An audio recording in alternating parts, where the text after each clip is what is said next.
Welcome to the Minimasters, and today I'm going to show you guys how to remove the transmission from my truck. So to do that, you're going to climb underneath the front of your truck and you're going to locate your transmission cooler lines, which are right here. There's two of them and they run forward from the truck. So one has this piece of rubber fuel line on it, and that's the one that you're going to disconnect that piece of hose. And see this one right here, you're going to want to put this 5/16 fuel line on there. And then I have that feeding to this drain pan. Now this is a 20-quart drain pan. There's about 12 quarts in the truck. So I know it's not going to fill this thing all the way up, but it'll give me a good baseline. I have a secondary pan right here to catch anything that may or may not drip from the open end right here. If I can point right there. So let's turn the truck on and drain everything out.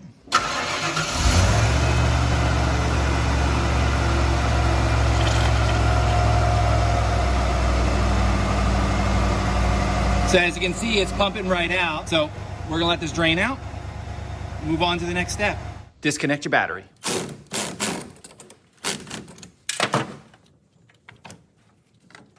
So the next step here in the process is to get the front of the truck up as high as possible, because if you kind of look at how the frame works, it's high here, dips under the cab, and then comes back up.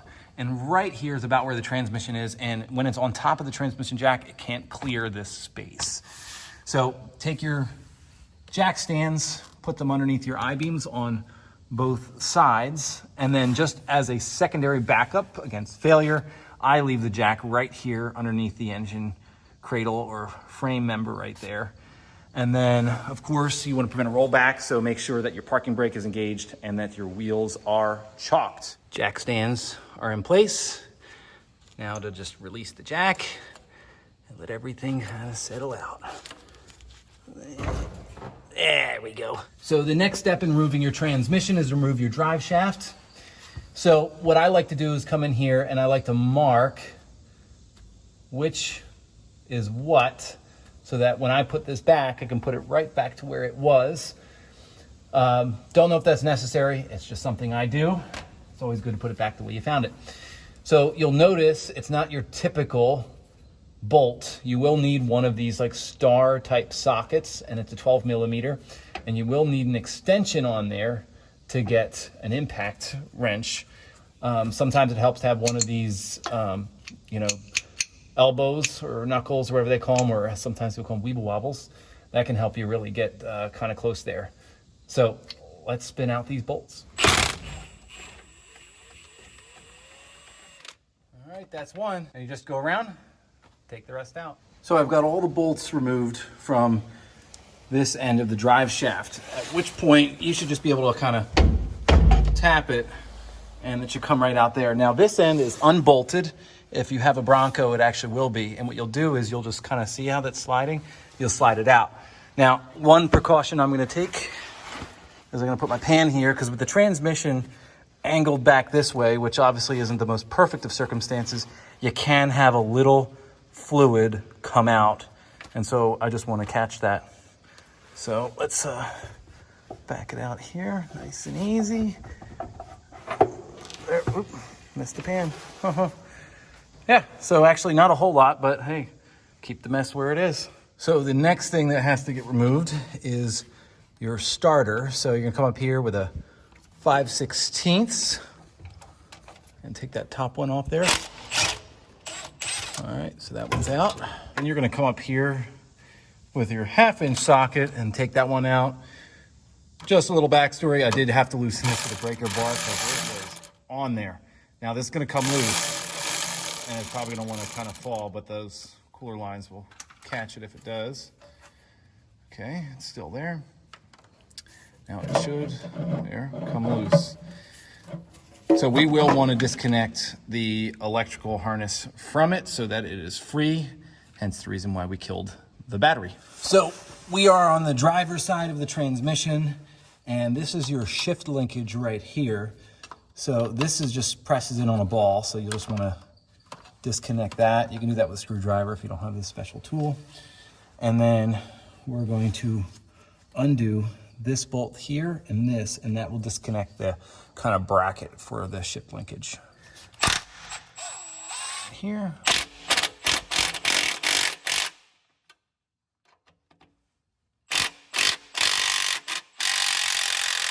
So just one of those things that you don't normally see. This bolt in here, it's got a little like dissimilar metal action going on here, and it was kind of hard to get out. So a little hammer, man, look at that. It's just like the aluminum meets steel. So there you go, ship linkage out of the way. Now this is your test port on the driver's side, and typically there's a plug in here, you don't have to worry about it. But since I added the transmission temperature gauge, that's what this wire goes to. So if you have one, you have to take that off. I won't detail that. So this is an electronically controlled transmission, and so there is harness that has to get disconnected.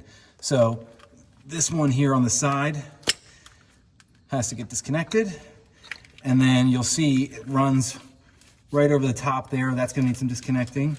And then you've got this one right here. There we go, that one's off.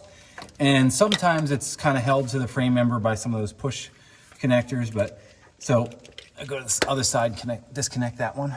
So here's the harness that draped over the top, went to the other side. You just press this tab right here on the side and it's come free. This one gave me some trouble, and it's probably because from the last repair, whoever cracked that little bit, so it's just a little hard to get off. So yeah, I'll just take this and I will drape it out of the way so that we don't damage anything.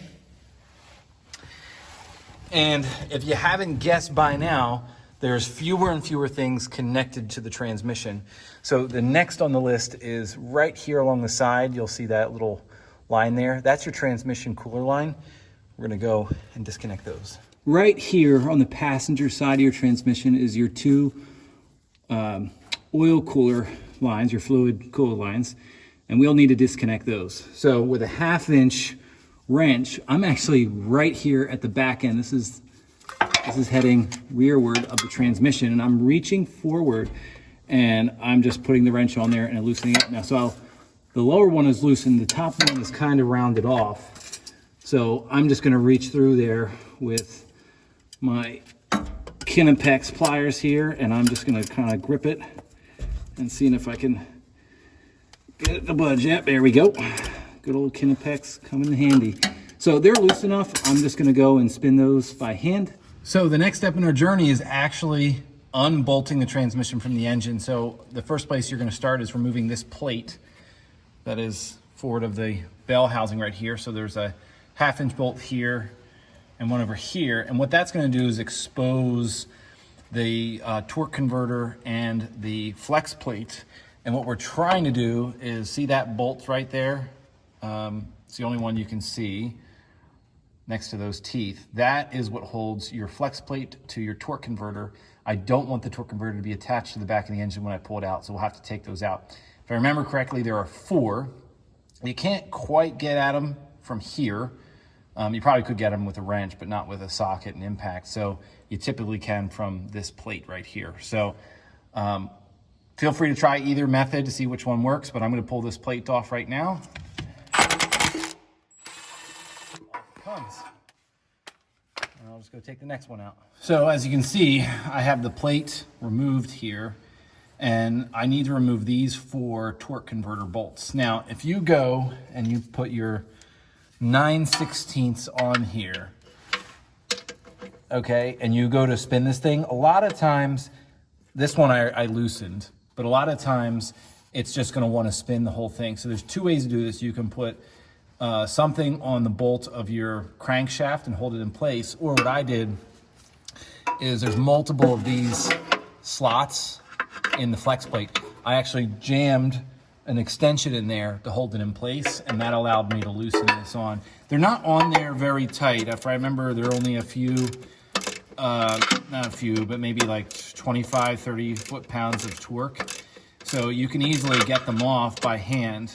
The tough part is you can't get any power tools in here because I've elected to leave the exhaust on, which is blocking me from really putting anything big here. So if you decide to take your exhaust off, you can actually make this a little easier on yourself, but the exhaust is not very easy to remove. So I'm gonna go around here and rotate this, and I'm gonna take each of these bolts off, and that will free up the torque converter from the flex plate. I'm in the middle of removing the torque converter bolts, which is those type of bolts as I pointed out earlier. Well, I got that other one off, but I need to get this one to this area right here so I can access it with a ratchet. So you can't go in there with your fingers and spin it unless you're Superman. So the easiest way is you go to the front of your engine here, and I put a socket on the end of the breaker bar, and I actually spin the crank, and that will rotate that bolt right there, as I will show you in a second. Right, if my camera doesn't want to lean anywhere. Okay, so ready? I'll show you what one rotation is. See that? Okay, that's one. And then we'll reposition and go again. And you can't see it because the bolt's hiding there, but you can see that other one's actually starting to come down. And so I've now exposed the other guy. You can't see it on camera, but he's just right over there. And then of course that one's ready to line up. So that's how you rotate them so you can take them off. All right guys, time to start disconnecting the bell housing bolt. So that one, and then let's see if I can get the stubby all the way up in here. Stubby for the win. Now, there are a couple bolts along the top, and I'll show you the best way to get at those. You've got another one here that's pretty easy to get. So just go around and start undoing them. And like I said, I'll show you my little trick for the ones up top. So way up there, as you can see, are two of the bell housing bolts at the top. They're very hard to get to with an impact gun. So I get a whole bunch of impact extensions, and I just fish them all the way up there. There's probably about 4 extensions on here right now. And then on my end of things, I have my large 1/2-inch fuel Milwaukee impact, and I just spin them off from here. There you go, that's one. And then you just fish around. There's a couple of them that are hard to get to around here that this method works for. There's one right there, and there's one you can't quite see right there. They are perfect candidates for this multi-extension reach from all the way back behind the transmission. So do that, unbolt all of those, and move on to the last major step. All the bolts are removed from the bell housing, so there's really nothing holding the transmission to the back of the engine. And so it is at this time, and I probably should have done this slightly before, that we need to start to support our transmission with our jack. And that way I can also go and I can start taking out all the bolts so that we can get this cross member out of here as well. So I have my jack positioned here, and I'm starting to raise it up. This is a cheapy jack that I believe I got off of Amazon. It does the trick. I'm sure there's better jacks out there, but for how often you will ever use this thing, I think it does the trick and then some. So like I said, you're just kind of raising these up. It's got these arms here, and they've got these little like corner pieces. So you just try to position those so that they get around your pan. So like so. So I can tell now just by way of how this is that I'm underneath, and you can use these two levers here to turn, and you can actually adjust this right here so that it fits. So now that I've got it supported and everything is tight, I'm going to start taking all of these bolts off. So these two hold the transmission tailpiece to the cross member. Once those are out, this thing actually can slide out from its spot. And then there's these two, and then I'm pointing to one right here just off camera right here, and then there's a couple more on top, because you have to take the cross member out, and then there has this little support piece right here, and you'll have to remove that as well, or at least loosen them up, because you will want to get this completely out, and that'll allow you to just lower the transmission nice and easy. And then up here, these will require a little backup wrench.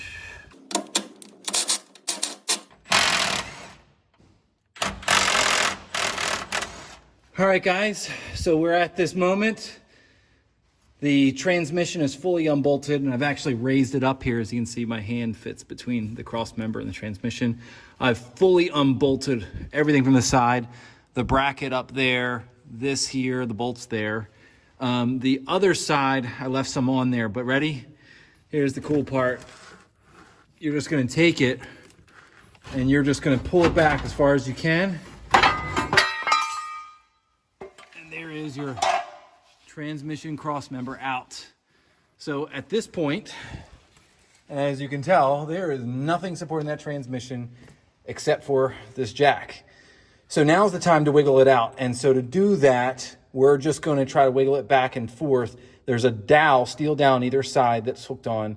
And of course, the torque converter has like a little dimple in the back of the flex plate that it fits in, but that is it. So let's start wiggling it out. All right, so you can see here at the front of the transmission, you can already see there's a gap starting to form. Like I said, we've jacked the transmission up, so we know that it is free for everything else. Look, see? One dowel right up there has now popped free. We just gotta get the other dowel free on the other side, and this thing will come right off. So I'm gonna give it a little bit more jacking up, and I'm gonna kind of see if we can wiggle this. It's still on that dowel pin. So I'm gonna go over here so I don't waste your time, and I'm gonna try to put a little pry bar on the other side to try to wiggle it out, and it should come free. We're back, and I've got the transmission pretty much clear, and I'm just gonna kind of start to lower it down.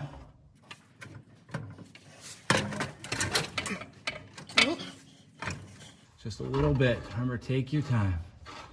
The old girl will come right out. And there it is. Man, where's my epic music? Whew. That's it, guys. See? It's out.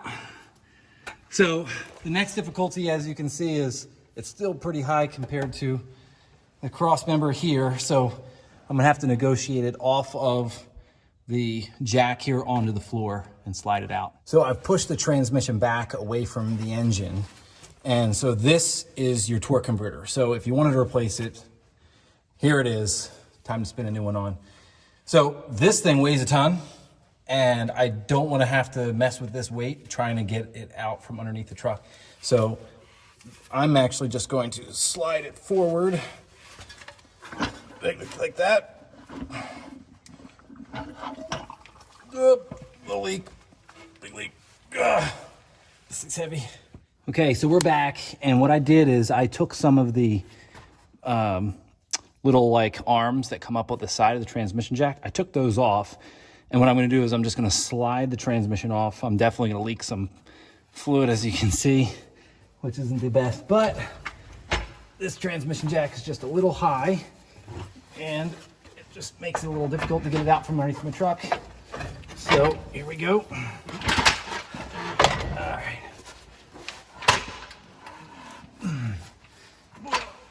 Okay, here we go. It's out. And we're just gonna slide it on out. There we go. And there you have it, guys. That is how you remove your transmission. See ya.